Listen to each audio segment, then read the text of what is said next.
In my last video, we talked about the very basic freedoms and how they're important for the child. And these are to see and observe, to hear and to speak, and to move and to touch.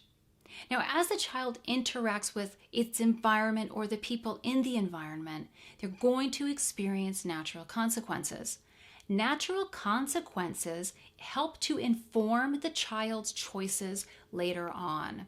This is the cause and effect of the things that we do, and it's very powerful in their learning and helping them come to understand their environment.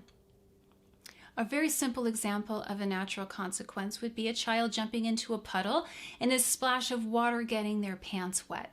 This is powerful learning. There is a cause and effect, an action and a reaction that's going to inform what this child does later. Either they like the reaction they got or they don't. But we can't expect anyone to learn to make choices for themselves without experiencing the environment around them. And these experiences come in the form of the natural consequences of the choices we make for our actions. Parents have a job to keep their children safe, and sometimes our household rules or even the way we set up the environment can get in the way of those very basic freedoms of the child. We want a child to be able to move freely through a space, to be able to touch the items within it, to have unobstructed views of wherever they are, and to be, in the mix, the action of what's happening in the home. When we're thinking about the safety of the child, we need to keep those basic freedoms in mind. Adults tend to overprotect out of love and also out of fear.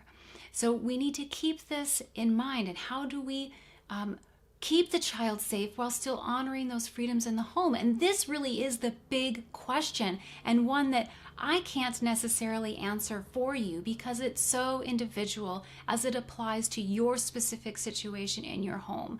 But I can sure help with a little bit of guidance. We are responsible for creating limits for our children or some household rules, and this is just fine so long as the child understands the rule and that it doesn't get in the way of those basic freedoms. Our limits or rules that we set up for the child should be helping them to make choices, and they should also allow for the child to experience a natural consequence, because we can make good choices or maybe choices that aren't as good.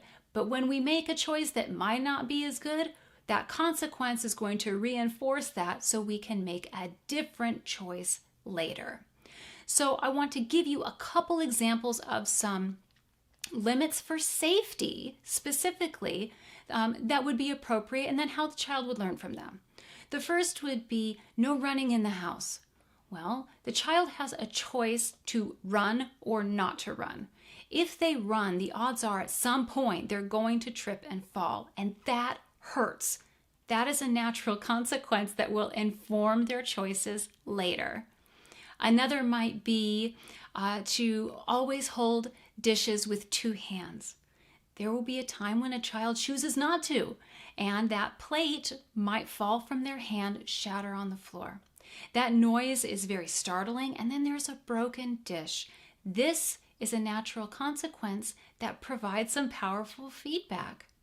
Another would be wearing the appropriate clothing when you go outside in cold weather.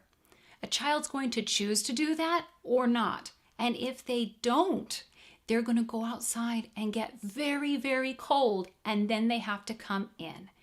That is a natural consequence that informs later decisions.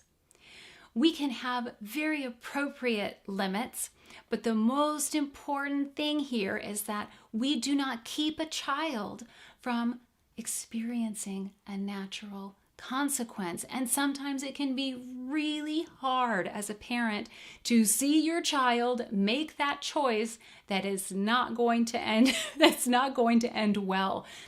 We need to let them experience the feedback from the choices that they make. Children learn to make choices. This doesn't just happen.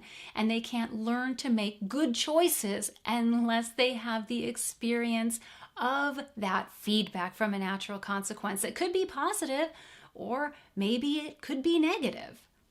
The freedom from the first 3 years of life makes it possible for the child to start making choices. It's the experience of natural consequences that cause and effect, the action and reaction that reinforces what the child does later. If it doesn't work out well, the choice that they made, they're going to choose differently the next time. And most importantly, we have to allow them the choice, and we have to allow them to experience that natural consequence.